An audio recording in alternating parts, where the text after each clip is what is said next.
What is up, Honey Badger Nation? This is John Kitchens, and welcome to episode 113 of Expert Mentors Live.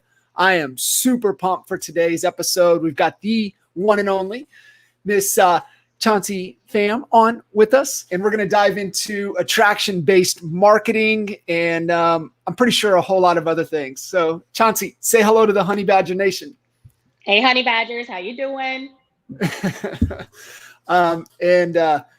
Man, I was really looking forward to today's conversation and having you on. I know the value you're going to bring, and just ready to dive in. But for those in with us here in the Honey Badger Nation that don't know who you are, I mean, please let's give a little backstory, bring them up to speed.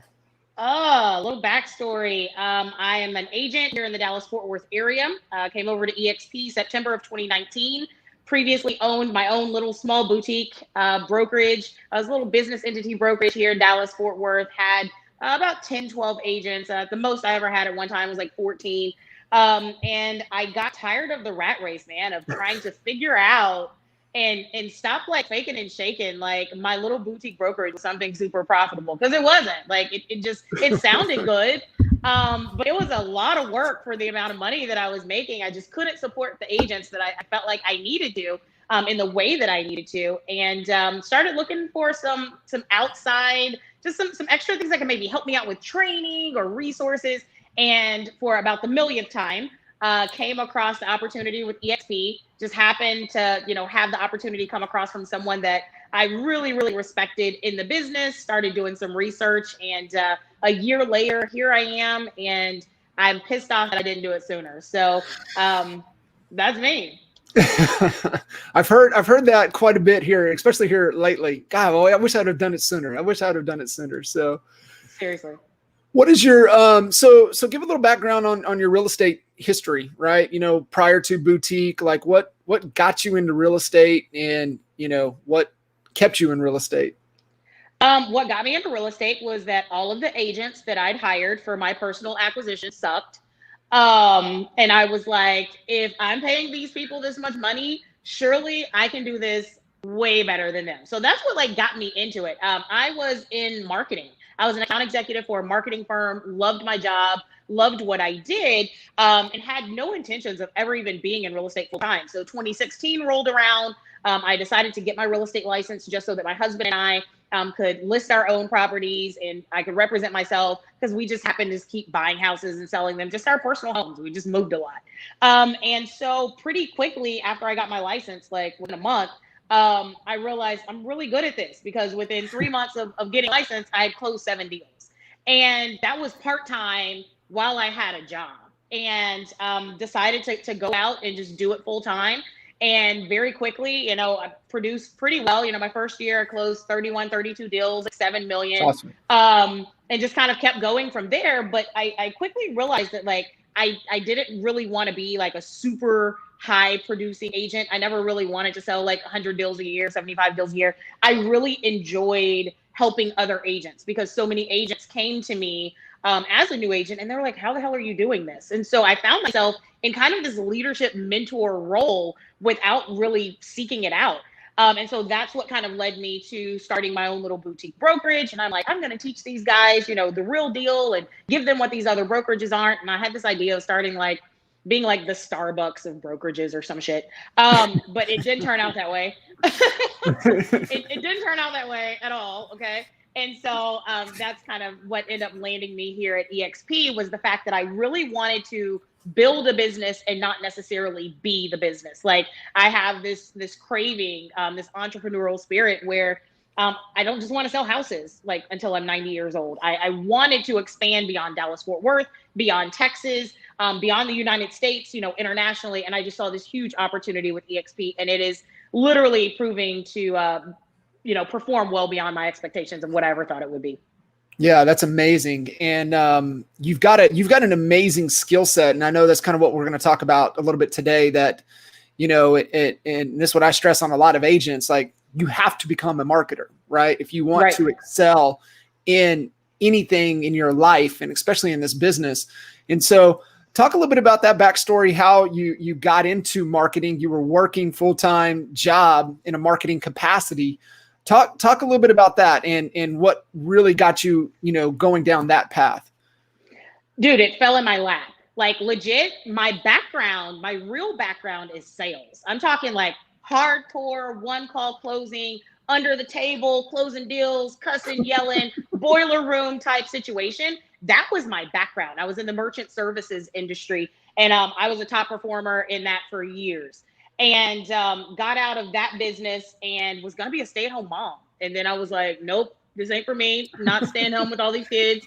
I only had one at the time. When I say all these kids, and so I end up. It felt like more, behind, right? right behind my husband's back. It was back when what's a Career Builder was big, and I was just like clicking on jobs out there in Career Builder, doing a quick apply, and I got a call from a marketing company, and I was looking for people like working from home, and landed this gig as an account executive.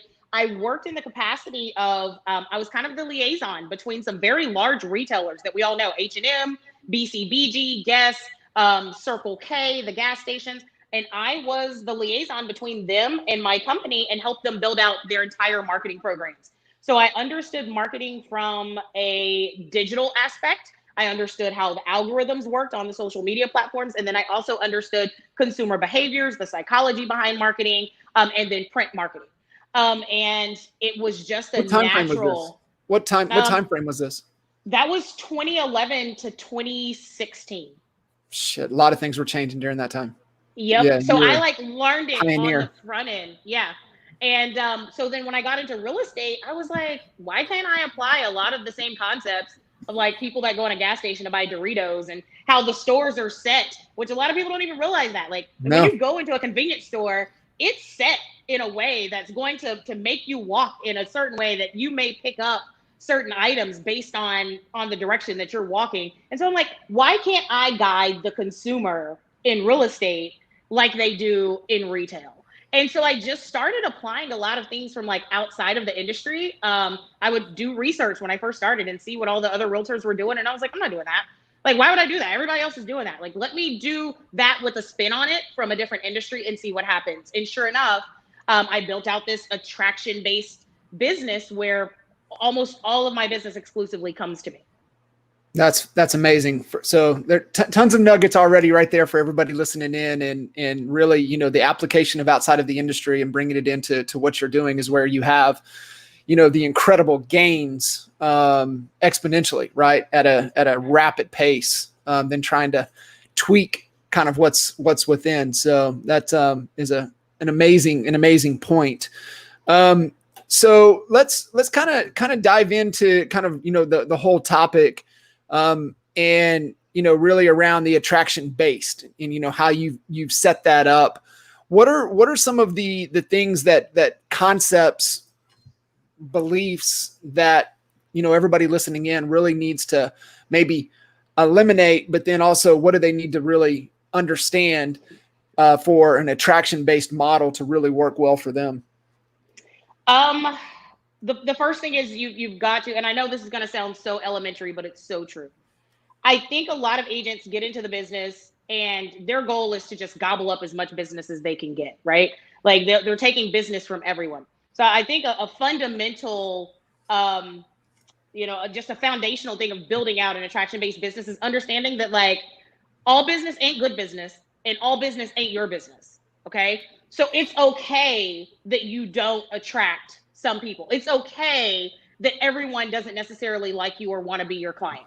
And you have to be okay with sacrificing that and exposing yourself and being vulnerable to criticism. I would say that's probably something that I did very well. I didn't give very many F's when I started. And I was like, this is who I am. If you want to work with me, this is who I am. No, this is who I am. And this is how I'm going to show up to be in our transactions and take it or leave it. That allowed for me to build a business that I enjoyed. I wasn't finding myself working with people that I hated or that I felt like I had to be something other than myself. And fundamentally, when I started my business and I knew leaving corporate America and doing something that I didn't want to do and working for someone else, I knew I wouldn't build my business around that. And I saw a lot of activities that a lot of the other agents were doing. and it looked great and they were making good money, but I didn't want to do it. So I was like, why the hell would I leave corporate America from doing something I don't want to do to building a business and working for myself, doing more things that I don't want to do? And for me, that was just fundamentally how I chose to build my business. So I was like, that's my brand. My brand is I'm unapologetically me. And in doing so, what I did was I built out my perfect client. And you hear that a lot, you know, client avatar, like you hear this whole idea thrown around. That was back before I even knew it was like a buzzword, like client avatar wasn't a thing. I was just like, who do I want to work with? And I wrote it out on a piece of paper. Like, are they male? Are they female? Are they single? Are they married? You know, what's their political affiliation? You know, how much money do they have in the bank? How do everything. And then I built my marketing around three very basic things. What do they like? Where do they go? What problems do they have? That's it. So every piece of content that I put out had something to do with their problems. And then I would incorporate the things that they liked and the places that they went as an undertone. So as an example, if you guys go and look at any of my videos on YouTube or go and follow me on Instagram and look, you know, my target market tends to be millennials. They're 25, 40 years old. They make good money. They don't necessarily save money because they like experiences, blah, blah, blah. And that's where they spend all of their money. So they have a hard time sometimes with down payments, right? So I put out a bunch of content about how to buy a home without putting 20% down payment assistance. But I know they like hip hop music. I know they like, you know, a certain vibe. If you look at the background of all my videos, Ice Cube is playing or Eazy-E is playing. So when they're listening to a message of value that's bringing information to them about a pain point that they have in their life, I'm also resonating with them on a relatable level in the background as an undertone. And so again, that's just kind of like the mastery of, and it's not anything like crazy scientific, but I'm talking about problems to people that I want to work with. And I'm doing it in a way that interests them and resonates with them on a more personal level. And if you do that and just put the content out there, document who you are and show people who you are, your people will come. I love that. So what are some you know, tips for people listening in? They're like, well, how do I know what their problems are? I mean, you have to write it out. I mean, who is your client? If your target client is, you know, a person that's 55 years old, mid 50s, you know, they're very well off, they've got, you know, a decent amount of money, like where are they in their life? You know, if it's a woman, maybe she's an empty nester and she's sick of her husband and she's ready to get a divorce. Maybe she loves her husband, but the kids are gone and now they want to buy a lake house. So like you put out information, like you have to do research. I mean, honestly, and figure out what it is about these people that they need and the problems that they're having and where they are in their stages in life.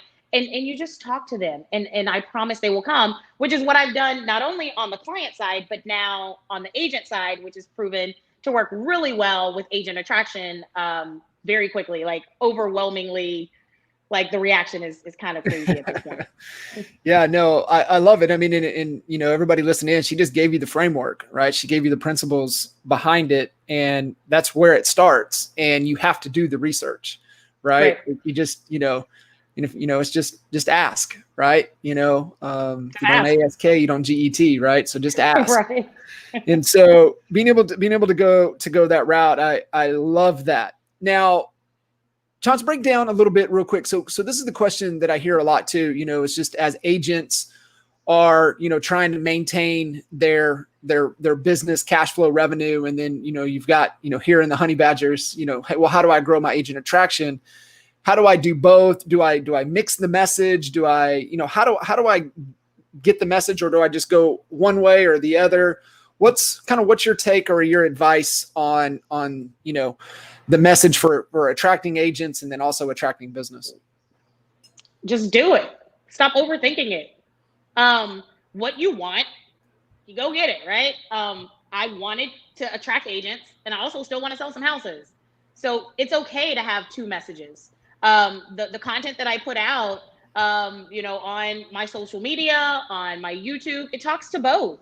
And sometimes it crosses over and I get clients just simply because I've literally got clients from my YouTube channel because they stumbled upon me and the messaging and the training and information I'm putting out for agents. and they've called and said, it sounds like you know what you're doing. If you're teaching other agents and giving other agents the business, then like I should probably use Love you too that. as a client. And so just put the content out there and stop overthinking it, and talk to the people that you want to talk to. So I mean, I personally do both, and they work well both ways. I don't have an issue with it. I love that. That is, I think that's spot on. Great, great advice. And I love that feedback. You know, hey, you sound like you know what the hell you're doing if you're teaching other agents to get their act together. I literally just closed a deal with a lady I've never met from California that found me on YouTube, and that's exactly what she said. That's awesome. $390,000 new construction, paid 5%. Never met her, still haven't met her to this day. Closed in 3 weeks, and she was like, I looked up agents on YouTube and I found you, and you were talking to other agents, but it sounds like you knew what you were doing, so I figured I'd call you. Great little nugget. Everybody listening in, you better have your stuff on YouTube. That's for sure. You know, another one of the points that you kind of had mentioned in your message, and being you, right? Being vulnerable, being transparent, just being who you are.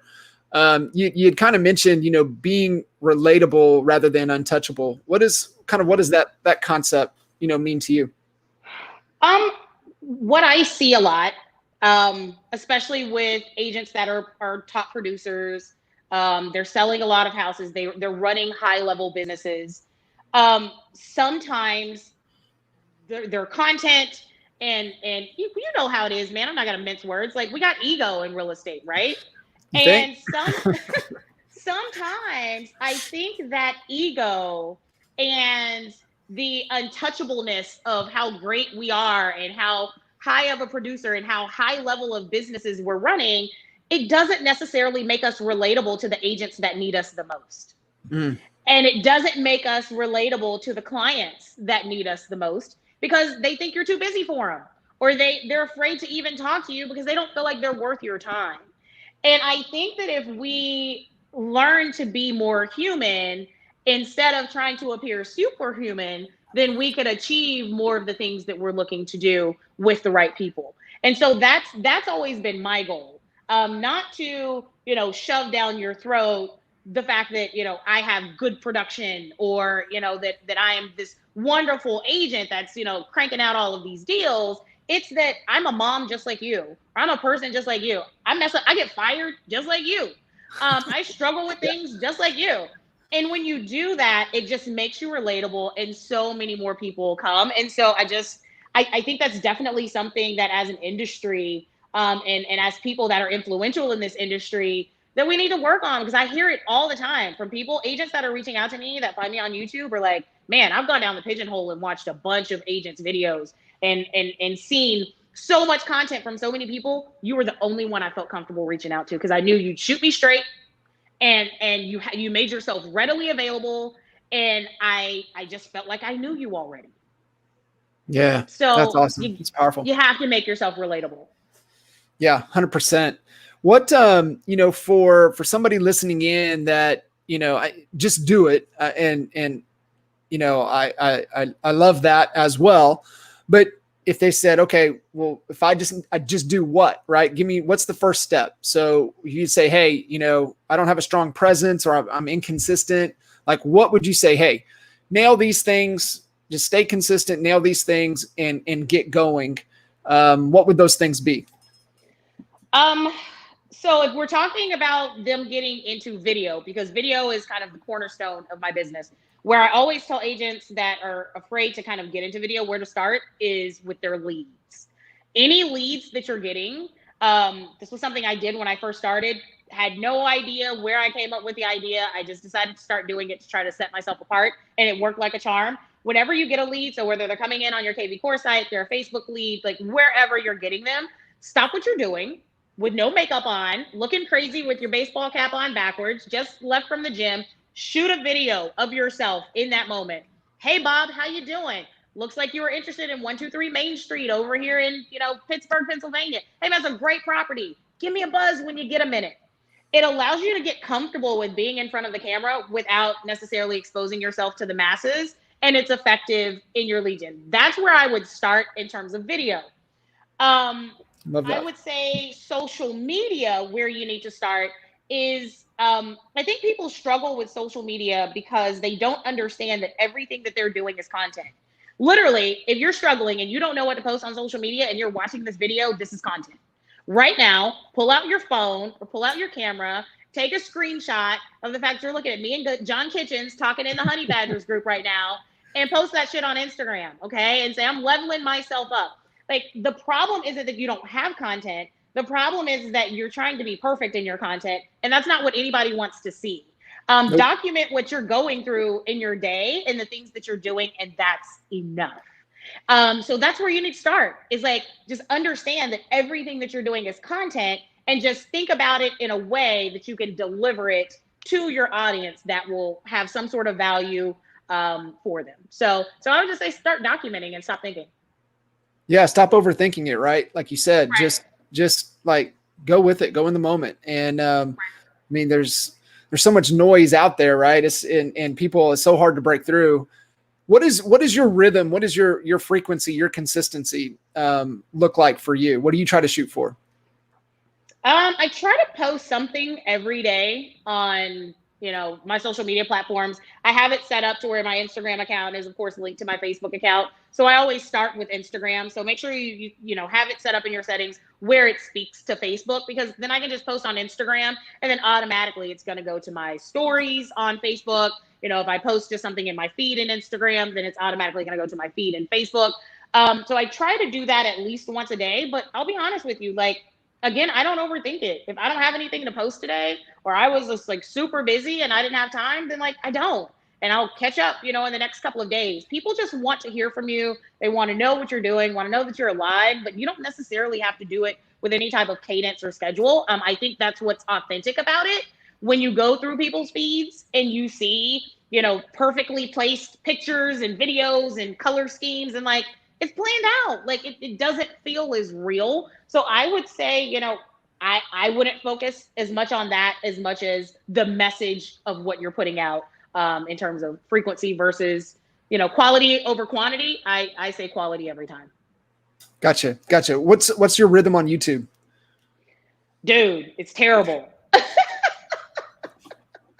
It's Hey, I terrible. love it. What? It's terrible. And I have to tell you that it's terrible because I normally batch record, every couple of weeks, and then I've got videos to, pop out. But I've just been so busy and overwhelmed, especially with the agent attraction stuff going on lately. I've been really bad with it.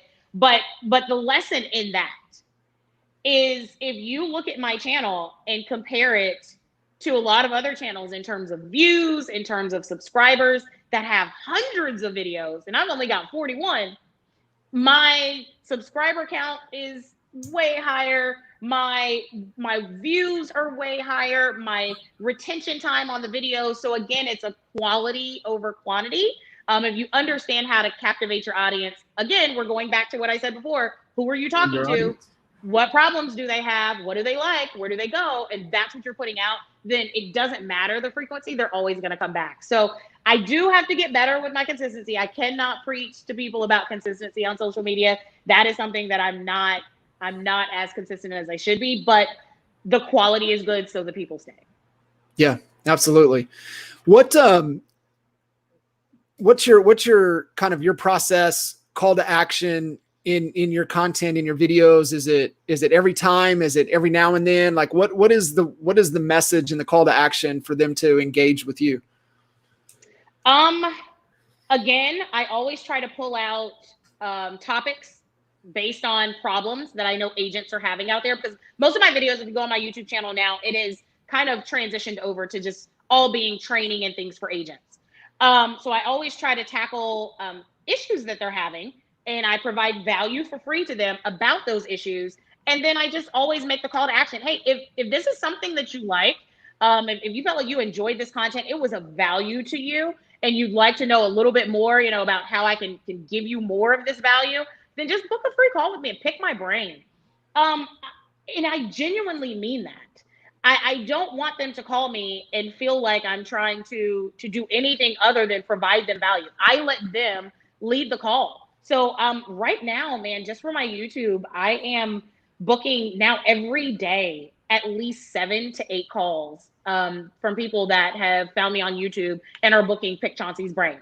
Some of them obviously are joining, and some of them are just grateful for the opportunity, and I've gotten referrals from them. So I mean, it can serve so many purposes when you love on people and you actually don't have any ulterior motive. My call to action is just simply, if you want somebody to talk to, you need some help, you want to pick my brain, you feel like I could help you, then call me, and I mean it. And that's that. I think that's the best way to operate. 100%, right? Just genuine, authentic, coming from a place of just want to add massive value. Yeah, absolutely. Yeah, no, that's fantastic.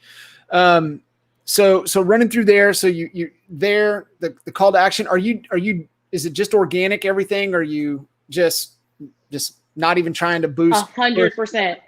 Cool. 100% organic. Like, I'm not doing, anything crazy. I'm not boosting anything. I'm not, running ads, to drive people.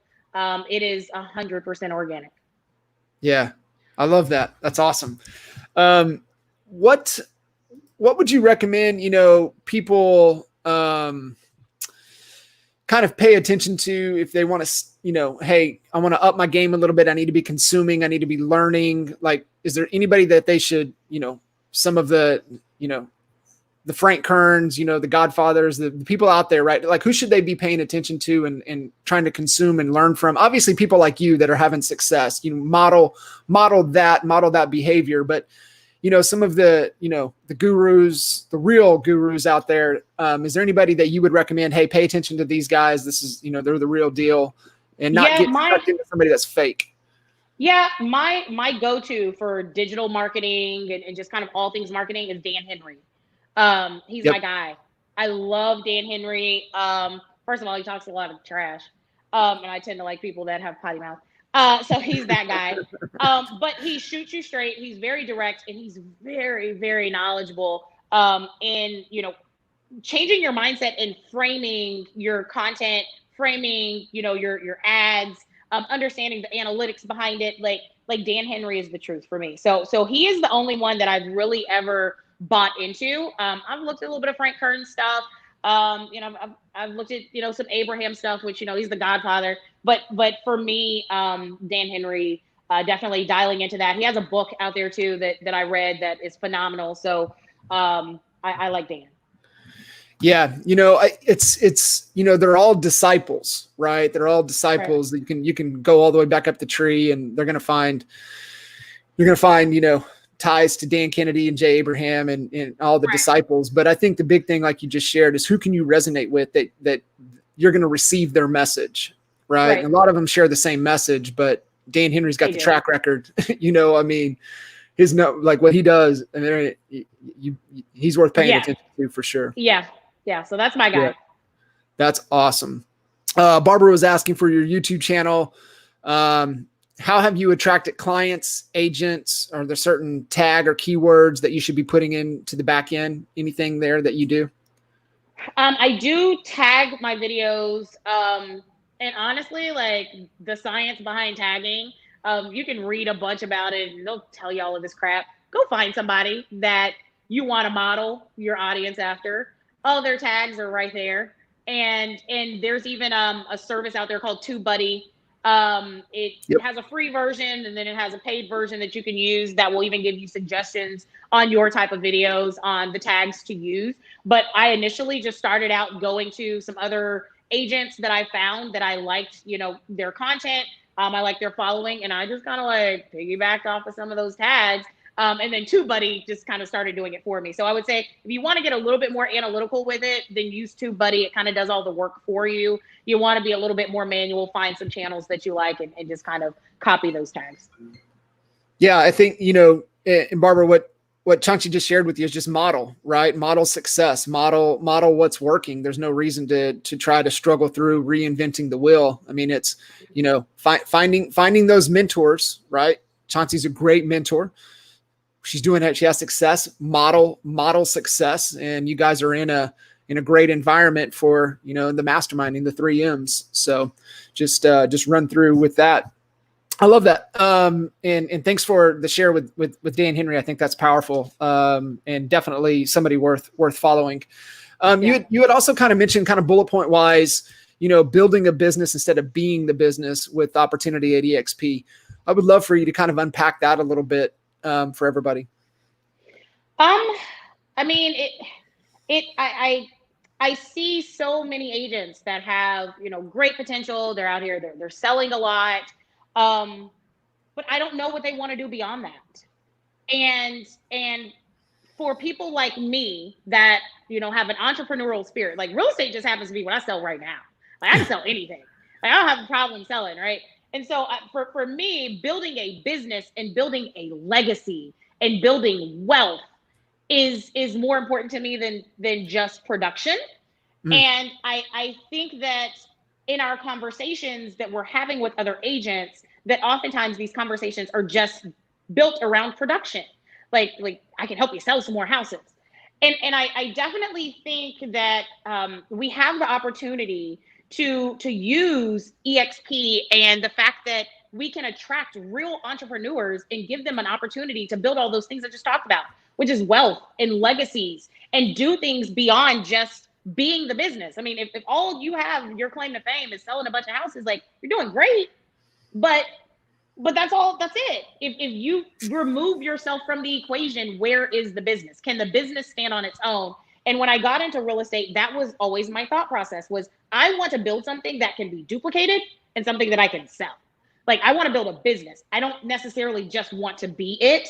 And I really think that we should focus more on that as we are attracting agents, so that we're making sure to attract the right types of agents that aren't just interested in production. I mean, of course, we want those guys. Like that's great. Like that's what we're here for. But sure. I think that we are missing the opportunity with those entrepreneurial spirited folks out there because EXP does allow you to build an actual like business and organization beyond simply producing. Yeah, no, I love that. And yeah, it's not dependent upon you, right? That's the thing that, selling hundreds and hundreds of homes every month. Guess what you get to do next month? You get to get sell more homes. Yeah. Right. So it's definitely a shift in the mindset for sure. So what's next for you? What are you focused on now? I am focused on making sure, because my revenue share group has grown so quickly. I'm focused on making sure that these folks have the support that they want. So I am really trying to build out my organization well, organize it, make sure that everyone is really happy within that revenue share group, and ultimately, trying to build out something very big with that. And then also just kind of like living in the space of continuing to love on agents, whether they're at EXP or not, and provide value. So, kind of moving into a space a little bit with coaching and mentoring and training agents, even, beyond EXP, has just kind of been like a natural progression for me. Yeah. And then my husband and I, he left corporate America back in 2018 because we saw this huge opportunity with, investment properties. And he left his great job, and we started Family Capital Partners, and we've kind of hit the ground running with that. And so a lot of my time now has been spent flipping. We're doing, 2-3 projects at a time right now. We've got 3 under contract right now, and we're in the process of acquiring 3 more. So I think I'm kind of moving more into that space of being in a support leadership role, and then focusing on my investments. That's so cool. Congrats for you guys. That's awesome. I bet life is a lot more enjoyable than it was in the corporate America days. Dude, it is amazing. I love it. I love it. Like, and I love shit. it because, man, like why the hell did I do that so long? Yeah, why didn't I do this shit sooner? What's going on here? It's terrible. So no, I love it. I absolutely love it. Anything that you want to just kind of, re-emphasize back into the Honey Badger Nation and back to everybody kind of listening in, just like, hey guys, don't overthink it, but hey, focus on this. Like what key message that you would really want to, leave everybody with? I would say there's only one thing that no one else can be, and that's you. And for whatever reason, we don't value that enough, and we try to hide it and blend in and make sure we're not making noise. Guys, do you, be you, and you will attract your tribe. And you will find that you're starting to work with clients and work with other agents that you enjoy. You guys said, what was it that you said the other day? Like, if you can't build with them, then what's the quote that you said? Don't chill with them, man. Then don't chill with them. You can't build with them. Chill with them. Don't chill with them. And literally, my entire circle now is based around people that I can chill with, from clients to agents. And my life is so much more enjoyable. And I find, so many of you guys are chasing your tails because you're trying to impress people and be something that you're not. Guys, I'm telling you, the key to building a sustainable business and one that you enjoy is by simply being you and doing you and showing that to the consumer. And I would just say, stay true to yourself. And it's worked for me. I use the fact that I'm a little bit different. Hell, side of my head shaved. I say shit a lot. I'm a loud woman, and it worked for me. I wasn't afraid of who I was, and I've been able to build a very enjoyable business. It's a much more enjoyable life as well. It is. It really is. Yeah. I best hiring advice I got from one of our clients was the filter of, can I go to Vegas with this person? And she said, if I can't picture myself not being able to go to Vegas with this person, I ain't chilling with them. I ain't hiring them. They're not in my circle. So nice. That's kind of stuck well. Cool. Chauncey, what can we do for you? How can the Honey Badger Nation give back to you? Well, send me referrals in Dallas, Fort Worth. There you go. But no, I mean, the group has done so much. I couldn't ask for more. I couldn't ask for more support. I have just never seen an environment like this. Like, it's not much more that you guys can do. I thought I had figured it all out on my own until I joined EXP, and now with Honey Badgers, and now I have my little group of the Money Badgers and EXP in general. Like, it's nothing else that I could ask for. So you guys just keep supporting each other, keep being positive. And if you guys have any questions or need some help, want to start, YouTube, get into video more, or traction-based marketing, feel free to reach out. I'm here. What's the best way to connect with you? Shoot me an email, Chauncey@familyrealtygroup.com. Or if you guys go to my Instagram, estate_chick_real, go to my link tree. You guys can book a call with me in my Calendly. Love it. Chauncey, amazing. I appreciate you jumping in, being a true expert mentor to everybody here, and just bringing the value. You guys make sure to give Chauncey lots of love and take advantage of her amazing, giving her time and helping you guys. If you're stuck, she can definitely do that for you. So awesome. Chauncey, thank you. Appreciate it. Thanks, guys. Thanks, guys. And we'll see you guys on the next episode.